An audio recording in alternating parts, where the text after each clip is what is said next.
Our message is entitled Eternal Conqueror.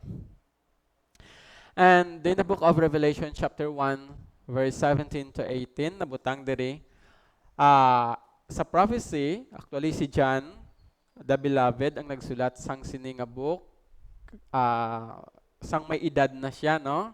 Siya na lang nabilin nga disciples because may mission pa siya para sa pagsulat sang sini nga libro. Kag nagbutang siya diri, when I saw him, I fell at his feet as though dead. But he laid his right hand on me, saying, Fear not, I am the first and the last, and the living one. I died, and behold, I am alive forevermore. And I have the keys of death and Hades.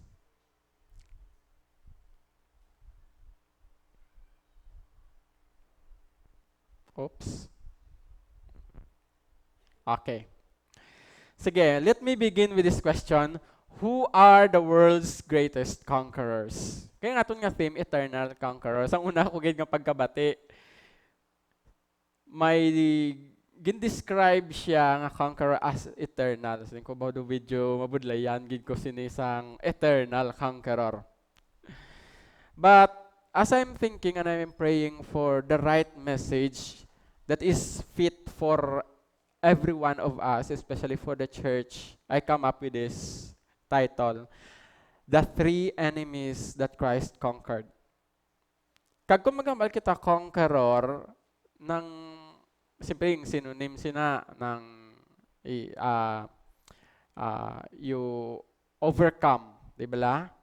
You ginperdi mo, ginagaw mo, gindaog mo. Okay? So the question is, who are the world's greatest conquerors nga inyo nahibaluan?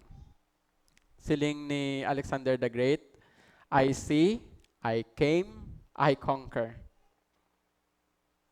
Siling naman ni Constantine, siling niya, I conquer in the name of the cross. Di ba la, si Constantine amo na sa ang emperor nga yung gamit niya ang cross kaysa iya ko nung vision, nakita iya kag amo na ko nung gamiton para sa pagdaog. So when you see kung ang word nga conqueror, it means to overcome and take control of a place or people by use of military force.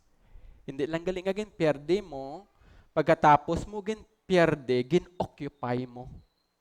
So you see, medyo hindi lang nga ginperde mo kagin pabayan, kundi gin-occupy mo gidya, gin-own mo. That's why the word conquer, medyo power, may power siya nga upod. Kay hindi lang akwaon mo, hindi lang nga kadtuan mo, agawon mo gidya. So amo ni ang ginhimo sang aton nga Ginoo si Kristo Jesus. We are once in sin. Once we suffered because of the consequences of sin. But when Jesus came, He conquered sin, and then He became our master. Okay, mas maintindihan ta pagid na. So our title is Our Christ Conquered Three Enemies. The three enemies that Christ conquered. And my question is, Christ conquered three enemies. What are they? Okay?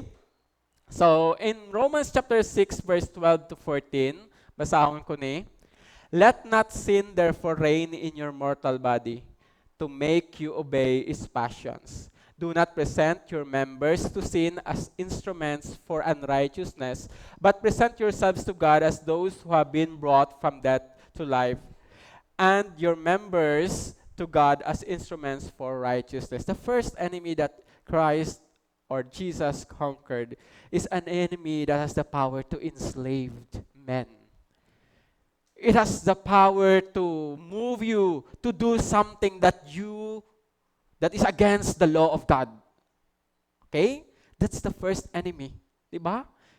Naga-enslave sa sang humanity. Naga-enslave sa sang aton nga will para hindi na naton mahimo ang gusto himuon sang Dios. Madulman kita.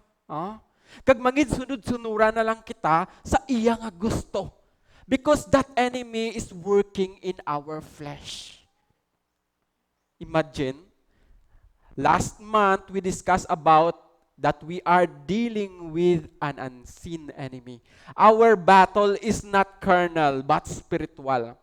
So kanami gidning nga topic because this is a continuation of our theme last month. Di ba lang? So we are dealing again to an enemy that is unseen. And this power of the enemy has the power to enslave us. Can we do something about it? Even with all of our might, with all of our strength? No. We don't have the power to defeat it on our own. So, ini nga enemy nabutang man sa Romans chapter 8 verse 12 nga ang makapierde lang gid amo ang gahom sang balaan nga espiritu. Sila nga, for the law of the spirit of life in Christ Jesus has set you free from the law of sin and of death. So Christ conquered the first enemy. The first enemy is sin. Have you been a slave of sin before? In Romans chapter 7, Paul, Apostle Paul was one of the greatest missionary. If it comes to maturity, he is matured. If it comes to experience, experiensyado gid sa. Kung sa kadamo na agyan sa paghimo sang sala, damo gid sa nahimo nga mga kasalanan. But even then, he said, there is something that I want to do. But the flesh stopped me from doing it. And the thing that I don't want to do, that's what I do. Silingya, ano na lang ini? Ara ko sa akon unod nun. Kag ini nga unod, siyado ka makasasala. Nga kung lang tawon mo ang iya pagsulat, makita mo nga nag-struggle gid siya. May mga butang nga ginapray niya kay Lord nga kwaon sang Ginoo. Kay bangod ini nagapugong nga mangin efficient siya kag mangin effective sa iya nga pag-serve sa Ginoo. Pero ang Ginoo naghambal, my grace is sufficient for you. So ina nga unod, grabe, kag nag-struggle siya samtang nag-serve siya. Sino sa aton niya wala struggle? Sino sa aton niya nga kung kita nag-aisahanon katawhay lang, wala gid sang nagasulod nga mga panguna-una nga malain, nga nagaguba sang aton relasyon sa iglesia, nga nagaguba sang aton relasyon sa aton utod, nga nagaguba sang aton relasyon sa aton nga Dios. Wala gid kaya sang temptation? Because there is a question kung wala ikaw temptation, base hindi ikaw ya tawo. See? As long as we are in this mortal body, as long as we are in this world, there is always temptation. Kag siling niya, ini nga sala. So lang tawon naton kung ano ini ang sin nga agin pierde gid ini ni Kristo Jesus. Nga asya nagkare kagin hatagan niya gid ginhalaran niya gid sang iya nga kabuhi, kagin patuluan niya gid sang iya dugo. Ano gid bala ang mahimo sang sini nga sala? Okay? So lang tawon naton. What is sin? Okay? So in the Bible, there were many definitions. Ang iba naghambal nga it is transgression of God's will. Disobeying God's will. Muna consciously disobeying the will of God. Okay? So pro lang tawon naton ang ginhambal sa mga verses kung ano ang sala. In Psalms chapter 51 verse 5, nabutang dire. Inigin sulat ni David, sang nakasala siya sa kay Bathsheba. Pagkatapos gin-confront siya ni Prophet Nathan sang message sang Ginoo nga ikaw nakasala ka sa tubangan sang Dios. You are the man that sinned against God. After the confrontation, nagluhod si David kag nagpangayo hinulsol sang iya mga sala kag ginsulat ya ini. Ginadmit niya, siling niya, surely I was sinful at birth. Sinful from the time my mother conceived me. It was in the verse, in Psalms chapter 51 verse 5. Pag ara pa lang sa satiyan sang iya nanay, sinful na. Ano ini? Ang ini gali nga sala, no? We can call it inherited sin. We know the story nga si Adam kag si Eve nag-disobey sa Dios. Then because of that, ang tanan nga seed ni Abraham na inherit ang ini nga sala. Okay? So, makapalagyo ka? No. The day pa lang nga ginbusong ka, ara na ina ang ugat nagatubo na sa aton. Bangod kita tanan, naghalin sa kay Adam kag sa kay Eve.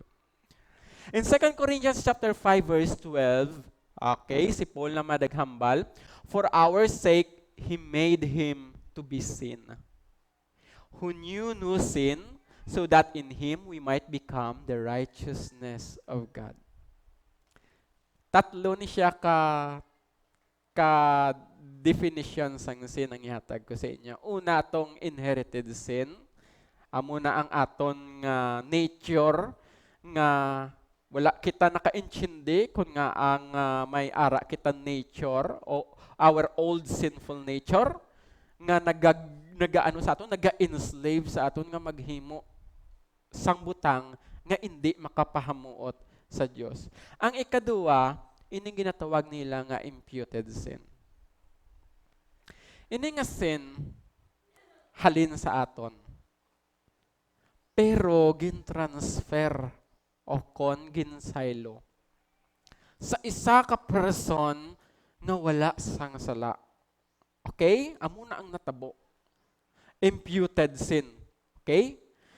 Nga para matabo ina, nga ginsaylo sa iyang sala, mabalik ya sa aton ang iya pagkamatarong. So, dugin baylo. Siya matarong, kita makasasala. No? Pero, para maluwas kita sa aton mga sala, ginako niya, kaginbutang sa iya ang aton mga sala. Kagang iya pagkamatarong, amo ang suksok sa aton. So, nakita naton. So, you see, He made Him to be sin who knew no sin. Sino ni siya? Si Jesus. So that in Him we might become the righteousness of God. So, pares ining higko nga bayo. Kahigko gid. Hindi ko pwede kasulod sa part 3 kay kahigko. Okay? Siya yatinlo, nakaksuksok sang puti. Para makasulod ka sa parte sa imo nga kadtuan, mabaylo ka mo, bayo. Ang higko mo nga bayo makadto sa iya, kag ang bayo iya nga tinlo makadto sa imo. Do you deserve that? Do you deserve that? No. Hindi dapat, di ba? So amo ning natabo ang sala sang tanan nga mga tawo sa bilog nga kalibutan ginpalukdo sa kay Kristo Jesus. Sala mo, sala ko, sala sang lula mo sa sang una, sala sang mangin apo mo, sala sang apo mo sa tuhod, sang apo mo sa dapa-dapa, sang parente mo, sang pakaisa mo, sang abyan mo. Tanan nga sala sang sining nga kalibutan, ginpalukdo sa kay Kristo Jesus. Ano ina kabugat? Siya do na kabugat. Ang tanan nga mga mahigko nga butang sa tubangan sang Dios nga makangililad ginbutang sa abaga ni Kristo Jesus. But then, ang kabaylo is His righteousness. But because Jesus is the Son of God, and because Jesus is holy, siling dira, the stain of death, of sin is death. Ang direksyon gali sang sala kamong kamatayon. But then, because He is the Son of God, sin has no power over Him. And death cannot hold Him. Okay? Hindi siya ma-hold sang sala. So this is imputed sin. Ikatatlo. 1 John 1 John chapter 1 verse 9, basahon naton siling ni John, if we confess our sins, He is faithful and just to forgive us our sins and to cleanse us from all unrighteousness. May mga ginatawag naman nga personal sins. Amo na niya ang mga sala nga hindi mo na mabasol sa kay Adan. Hindi mo na matudlo sa iban nga tawo. Kay bangod imo na gid niya ginhimo nga desisyon sa imo nga kabuhi. Consciously, you made a choice to do something that is not pleasing to God. And that is called personal sin. But what is good news is, the Lord, the Son of God, Jesus Christ, the Lord of love, has been crucified. He shed His blood for our redemption so that we will be freed from the power of sin and we will have the power to resist sin because we have forgiveness through our Lord and Savior, Jesus Christ. Imagine, this sin looks like very powerful. It can enslave us. It has the power to kill us, not only our body, but even our soul to death. But then there is the Son of God. He is more powerful than sin. He freed us from sin. He gave us the power through the Holy Spirit to resist the power of sin. And He has given us forgiveness through His name. Imagine. So Jesus conquered sin because He is more powerful than sin. So you see, these two powers is at war in ourselves temporarily. While we are here, ang power of sin, wala pa completely kita na-deliver na. But the day will come that sin will be removed. Okay?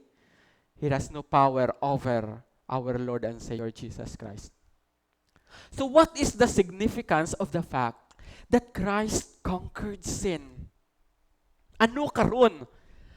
Kung nabanhaw siya, kag na-overcome ya, kag na-pierde ya, or nadaog ya ang sala, ano karon? Hambal sang Ginoo, bangod gindaog ya ang sala, we can also overcome it. And every day, we are dealing with sin. If we are the child of God, we should not play defeated.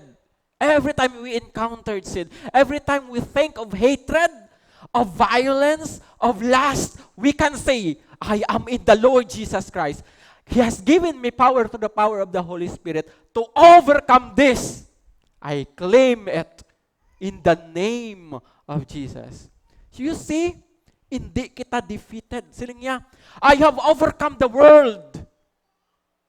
Do not be afraid. Do not fear. See, our Master has overcome sin.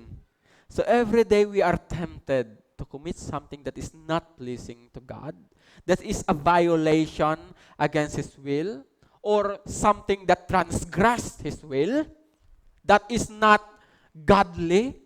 Think again. You are in the Lord. Ara ka na sa kay Kristo. If you are in Christ, He has given you the power. Ask to the Lord, Lord, give me grace, give me strength. Because it is possible. In this war, we are already victorious. Because our God, our Lord, our Master has conquered sin. Another thing that Christ conquered in John chapter 12, verse 31. Ini ang sin, may root ni siya. Ini ang sin, may author ni siya. Kag hindi ang Dios nga nagtugas ang kalibutan. Kag sang mga butang nga aton makita ang author sini. There is only one author nga naga-oppose siya sa will sang Dios. Tanan nga mga plano sang Ginoo iya ginapugngan. Kag tanan nga plano sang Ginoo against gid siya. Siling dire, it's the word of the Lord Jesus Christ because it is true. when He has laid down His life, He conquered this. Siling niya, now is the judgment of this world. Now will the ruler of this world be cast out. There is another enemy. He is the mastermind of this. And he said, in nga verse, He rules. Subusilingon, biskan ini nga kalibutan, hindi iya ginhimo. Ginaklaim niya nga iya. See? Deceiver gid siya ya. Manug-agaw. Naghambal ang ini nga verse nga ang ruler siya sang sini nga kalibutan before Jesus came into this world and defeated his enemy. This is the second enemy. That Christ conquered the devil. He is the author of sin and death. Who is the devil? Okay, lantawon naton. We knew him by name, di ba? We knew him as Lucifer, Satan. Damo, pagid sa mga name, ang iyang mga minions, kag iyang mga demons, ara man dira, nga may ara siya sang army. Okay? So he is not functioning alone, but may ara siya sang iyang mga soldado. So we will know kung anong ginahambal sang Bible. But ginausisa ta lang ni to see nga ini nga enemy hindi man lahog-lahog. Kag hindi naton pag-i-underestimate that we fight him in our own strength. No. We are looking at his characteristics kag kun ano siya para ma-inform kita kag mangin aware kita nga dapat kinanglan gid kita mangayo sang kusog sa aton nga Dios. Matthew chapter 4 verse 3 nagambal, and the tempter came and said to him, if you are the Son of God, command these stones to become loaves of bread. Ini nga enemy nag-confront man sa aton nga master once sang ari diri ang aton nga Ginoo. You see, there is confrontation. There is spiritual war. He was defeated by our Lord and Savior Jesus Christ in this war. Okay, siling niya, gintimtarya. So this enemy, the devil, is the tempter. He is the tempter. That is so simple. That's why when we are tempted, don't think that God is tempting us. God is not tempting us. God may test us and may try our faith, but He is not tempting us. He is not using or causing us to do something that is against the will of God. It was the devil that is the tempter. From the very beginning, during the time of Adam, Eve, Abraham, he is always there roaming, tempting every believer, tempting every child of God to do something against God. God's will. Okay? He is the tempter. In 2 Corinthians chapter 4, verse 4, si Paul nag-describe sa iya. Siling niya, in their case, the God of this world has blinded the minds of the unbelievers. To keep them from seeing the light of the gospel of the glory of Christ, who is the image of God. Ano siya? Ginapabulag yang mga tao sa kamatuoran. Paagi sa pag-into sa ila, sa paglakat sa hindi insakto nga dan. He is the deceiver. Di ba? Deceiver gid siya, the God of deception. Ginbulag ya. That's why, friends, ang mga utod sa Ginoo. Kung may mga kauturan kita, hang nakita naton nga wala pa sila sa Ginoo, don't expect nga mangin automatic lang na sila nga makakilala sa Ginoo. Without intervention, without the Word of God, without somebody telling them the gospel, without the working of the Holy Spirit, without your prayers, they won't be automatically receive the Lord. No, there is no automatic salvation. There must be intervention from the Lord. And the Word of God is already an intervention.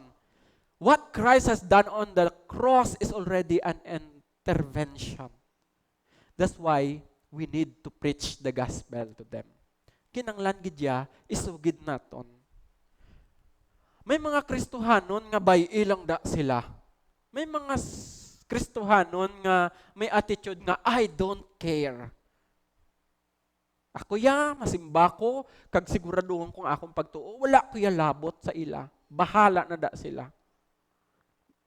Nanamian bala ang Ginoo kay Jonah sang amo nang iyang attitude? Hindi. Di bala? Wala na pleased si Lord sa attitude ni Jonah nga I don't care.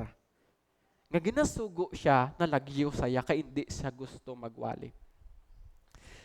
We are always living with these people. Let us open our mouth. Okay? Always open your mouth. Share the gospel. Buksi ang imo baba. Okay? Kung hindi ka kabukas ang imo baba, luhod ka kag magpangamuyo. Adlaw kag gabi para sa sining mga tao. They need the gospel. They need the word of God. Nga you are not the only one who is working. The devil is also working. Butungay na ni. Gabutong siya nga gabutong. Ikaw I don't care. O so see, nothing will happen. We need to move and take action. Sometimes, kung kisado ka embarrassing. But siling ni Paul, in season and out of season, preach the gospel. That is a command niya kay Timothy. So hindi ka na maghulat pa sang tsimpo nga ara kamo sa beach kag nagakaon sang halo-halo kag mag-share ka. Di ba? Biskan sa mga tion nga dumalunod na ang barko, no? Biskan sa tion nga grabe ka init, kinanglan naton isugid ang mayong balita sa mga tao. Kag wala kita nagapili kung sinong aton sugiran. Kay nagakinanglan sila. Nagaaway kita against sa Diyos ang sininga kalibutan who is a deceiver. So he is the deceiver. In Revelation chapter 10, verse 10 to 12, basahan ko lang, since therefore the children share in flesh and blood, he himself likewise partook of the same things, that through that he might destroy the one who has the power of death, that is the devil. Ining devil gali, amo niya ang may gahom sang kamatayon. Amo niyang weapon niya. So grabe ang iyang armas nga gingamit. Hindi kagid ka palagyo. May ara kamo kilala nga doktor nga naghambal siya nga may bulong saya sa kamatayon. Or may nahibaluan kamo nga nasyon sa sininga kalibutan nga nag-research sila sang bulong sa kamatayon. Nagapangita ko news. Kay tanan nag-research ang bulong sa COVID, bulong sa cancer, bulong sa mga TB. Pero hindi ang doktor nga nagapangita bulong sa kamatayon. Nga bulngon mo ang TB, nga bulngon mo ang cancer. Kaya padulungan nila kamatayon. Hindi na lang bulungon ang kamatayon. Kundi wala na dayon cancer, wala na tayong kahadlukan sang COVID, wala na dayon kahadlukan sang TB. Nga hindi na lang ang kamatayon bulungon. Yes, tanan nakahibalo nga wala gid bulong ang kamatayon. Nga amo na ang ultimate weapon sang devil. Nagapakita nga wala gid kitaya sang mahimo against sa iya kun kita lang. Bisan ano ka pa kaalam, biskan pila pa ka doktor, biskan pila pa ka degree ang imo natapos, wala kagyapon sang mahimo sa aton kaaway, the devil. Pasahon ko pagid. For the accuser of our brothers and sisters who accuses them before our God day and night has been hurled down. They triumphed over him by the blood of the Lamb and by the word of their testimony. They did not love their lives so much as to shrink from death. So the devil is the accuser. Amo ni siya gali ang nagatindog to permi sa tubangan sang Dios sang hukom kag nagaakusar si ano lantawang ginaubraya si Job. Oh. Ginaakusarya si David, may ginhimo siya. Ginaakusarya si Samson. Oh. Ginaakusarya si Pedro. Si Juan. Ikaw, masiling ka wala sang nakahibalo sang imo ginhimo. May nagaakusar sa imo sa tubangan sang Dios. The devil. Amo lang gini ginaubraya, ginaakusarya lang gid ka. Then ang Ginoo wala sang mahimo kay bangod nakasala dapat hukman sang kamatayon. But thanks be to our Lord and Savior Jesus Christ, because He has imputed us His righteousness. When we stand before the Holy Judge, we are clothed in the righteousness of Jesus. Diba? We are clothed. So you see, the righteous judge, God will not see us. He will not see sin, but He will see the Lamb of God slain before the foundation of the world. And because Jesus has obeyed, He died, we are clothed in righteousness. So therefore rejoice, you heavens, and you who dwell in them, but woe to the earth and the sea, because the devil has gone down to you. He is filled with fury because he knows that his time is short. Ay, double time nagli subong ang devil. Kay lapit na lang maubos ang iyang oras. His very name means adversary. Kaaway gid yan naton. Or one who opposes. Tanan nga gusto sang Dios, will sang Dios, ginapugnan niya gid. So don't expect nga kung magplano kita sa maayo, sa aton nga outreach, sa aton nga mission, matawhay lang, no? Don't expect. Sa sugod pa lang sang plano, may mga matabo na. The devil will try to destroy our idea. He will also try to destroy the relationship with each other. He will try to destroy our thoughts, good thoughts with his plans. He will try to destroy our vision, our mission. That's why we must be prayerful. We need to depend on the Lord. Another of his titles, the devil means slanderer.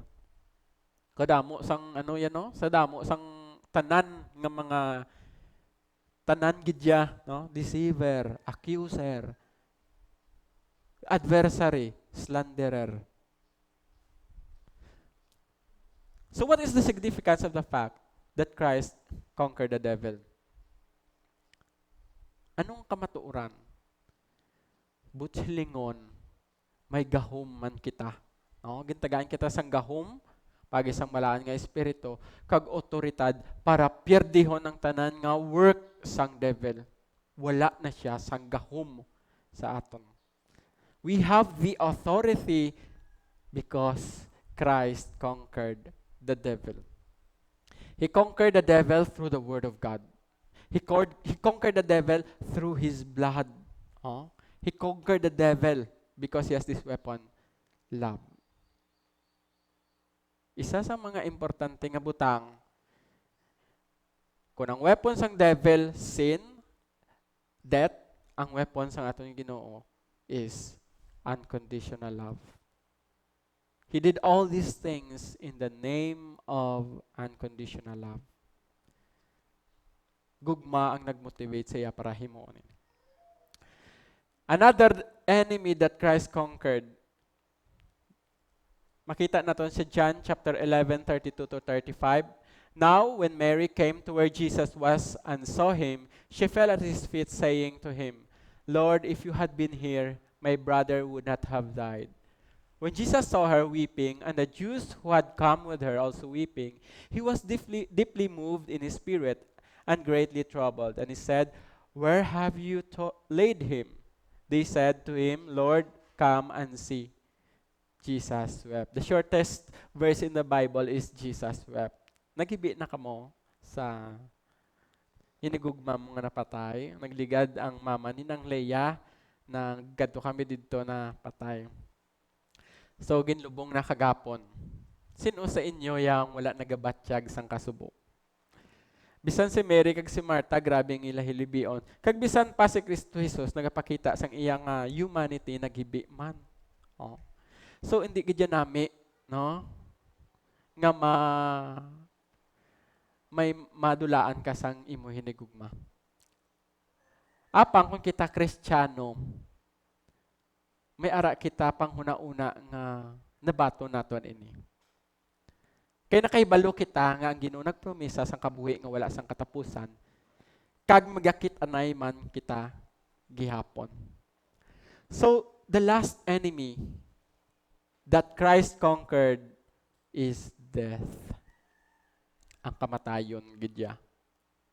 Psalms 23 verse 4, nabutang diri, even though I walk through the valley of the shadow of death, I will fear no evil, for you are with me. Your rod and your staff, they comfort me. Ang mga tawo nga wala pa sa Dios, ang ilagid ultimate nga ginakadlokan amo ang kamatayon. Kung nakakadlok sila sa masakit, sa COVID, kay bangod naga pakadto ini sa kamatayon. Pero lang tawa bala ang anak sang Dios pareha sa kay David. Siling niya, bisan pa ang landong sang kamatayon nagapalapit na, no? Wala ako sang nahadlukan. Kay nga kaupod ko, ikaw. See? Because Christ conquered death, hindi kita mahadlok sa kamatayon. Kay bangod, ini nga kamatayon, temporary lamang. Maabot ang tion, nga tagaan man kita sang lawas, nga hindi madunot. Okay? Hindi nagid madunot. Kag, maging kaupod naton si Kristo Jesus. What is death? Previously, may ido ko nga si Panda. Kanami gid nga ido, itom. Nagmasakit siya. Kami ni Brother Gary, ngayon kuot-kuot manamon, kay nagabura ng baba. Try namon nga isave. Siling ni Brother Gary, kung gusto mo gini siya masave, pwede mo ni siya dalon sa veterinary. Pero magasto kagid siguro mga base 3,000 to 5,000. Okay, take i-admit na mo. At that time, wala man ko sang ginakaptan nga amuna nga kwarta. Siling ko, biskan gusto ko, hindi ko gid ni siya gali mapa-admit. Dire ko naintindihan nga I have a choice. Pwede ko gid sa ma-save, pero there is a cost. Mapili man ko kapangutang, no? Kay parang luwason ko gid sa. Or pabayaan ko na lang sa. Kung hindi ko siya priority, pabayaan ko na lang sa. Naggabalik man sa akon ang ina nga desisyon. Do ka irresponsable man sa akon ba? Pabayaan ko lang ni ako ni ido nga mapatay. Siling ko makaido man ko liwat, damo pamanda sa mahatag sa akon. So you see, kung ako hindi responsable, okay, hindi ko makasarang maghatag. Sang ginapangita, sang cost para maluwas ang ido, ang aton nga Ginooya, hindi. Sang nag-abot sa aton ang sala, do masakit siya do virus. Kay gin parbo, I think parbo ko no, kay ting ilan na patay man ko no, parbo guro to. So, sang nag-abot sa aton ang sala, do virus na siya. Nga kabalota, oras na lang ang ginahulat. Mapatay gid kita. Okay? Mapatay gid kita. Pero ang nagtuga sa aton, wala nagpabaya.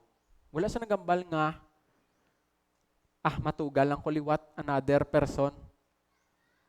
Even though he has the power to do it. Pero, naghimo gid siya sa pag-aagi. So anong bili, anong cost para maluwas sila? Ang cost is high. And it cost him his only begotten son, Jesus. Pero wala iya ginwithhold ang iya bugtong anak, ginhatag niya. Because He loved us. For God so loved the world that He gave His only begotten Son, that whosoever believeth in Him should not perish, but have everlasting life. Ang kamatayon, wala na sang gahom, kay bangod ginluwas kita. No? Ginhatag sang Dios ang yabugto nga anak para sa aton nga kaluwasan. Kabalo ka nga in 2 Timothy chapter 1 verse 8 to 10 naghambal dire, therefore do not be ashamed of the testimony about our Lord, nor of me, his prisoner, but share in suffering for the gospel by the power of God, who saved us and called us to a holy calling, not because of our works, but because of his own purpose and grace, which he gave us in Christ Jesus before the ages began, and which now he has been manifested through the appearing of our Savior Christ Jesus, who abolished death and brought life and immortality to light through the gospel. So wala na sang kamatayon. Wala na sang gahom or wala na sang weapon ang devil. Tanan ginperde na sang Ginoo. Ginconquer na sang aton nga Ginoo. So what is the significance of the fact that Christ conquered death? Of course, wala na kita sang ginakahadlukan pa. Ano pang aton kahadlukan? Kay the ultimate enemy nga aton kahadlukan na pierde na. What does it mean that Jesus is an eternal conqueror? Ano ang buot silingon nga si Kristo Jesus amo ang aton eternal conqueror? Sang si Kristo Jesus napatay, ang kamatayon, ang gahom sang kamatayon ara sa sala. Inigali ang kamatayon makahold lang sang isa ka person nga may sala. That's why tanan mapatay gid kay bangod sang sala. Pero now, kay si Kristo Jesus balaan, sang ara siya sa kamatayon, hindi siya ma-hold sang kamatayon, kay hindi ma-met ang kondisyon. Kinanglan may sala siya para ma-hold siya. So hindi gid siya ma-hold. Ginbuyan sa sang kamatayon. That proves that our God, our Jesus, our Master is holy, blameless, without sin. Because He is not only human, but He is the Son of God. He is eternal. Kay bangod nagakabuhi siya, magakabuhi man kita. Ina siya nga kamatuoran importante gid. Kay nga amuni ang kamatuoran sang aton nga mga gina-claim nga promesa. Ginbaptize kita in the name of Jesus. Kung ikaw i-baptize sa ngalan sang isa ka tawo nga patay, ano ang sense? Di ba la? Kinanglan buhi, no? Kinanglan i-baptize kita sa ngalan sang buhi. No? Nga person. And our Christ is alive. So he said in John chapter 6 verse 33, I have told you these things so that in me you may have peace. In the world you will have tribulation, but take courage, I have conquered the world. Ginperde sang Diyos ang sala, ginperde sang Diyos ang kamatayon, ginperde sang Diyos ang devil. So ano pang aton nga kahadlukan? Hindi kita mahadlok magsugid sang aton nga pagtuo sa iban nga tawo. Hindi kita mahadlok magtipon. Hindi kita mahadlok sa paglakat, kapag paghimo sa mga hilimuon sang Dios, kay bangod nga kun ano man ang matabo sa aton nga lawas, luwas na ang aton nga kalag. So Christ is our eternal conqueror. Do you trust in Him? Kita bala nga church, may ara bala kita sang salig kag pagtuo nga nagasimba kita kag nagaalagad kita sa buhi kag wala sang katapusan or wala sang kamatayon nga agalon. Yes. You know, sin, death, and the devil, one day, they will be gone. But we will live in the Lord for all of eternity. So, even the devil, even ining sala, even in kamatayon, they are all temporary. Just like everything that we see, they are all temporary. Everything that we touch, they are all temporary. The sin that is enslaving many persons right now will someday be gone.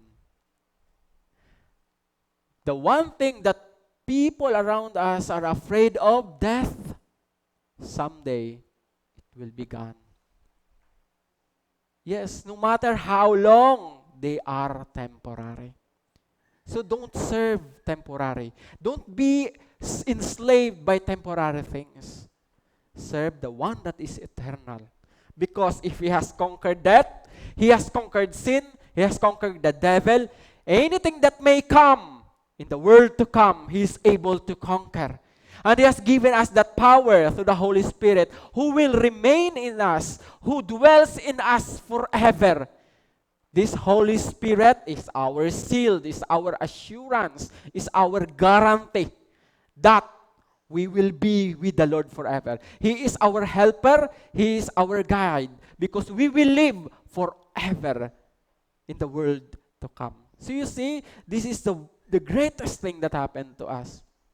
So ano pa ang pangayoon mo sa sininga kalibutan? Nagareklamo ka pang, Lord, wala mo ni ginhatag sa akon. Ang grasya sang Ginoo, sobra-sobra na kung usisao naton.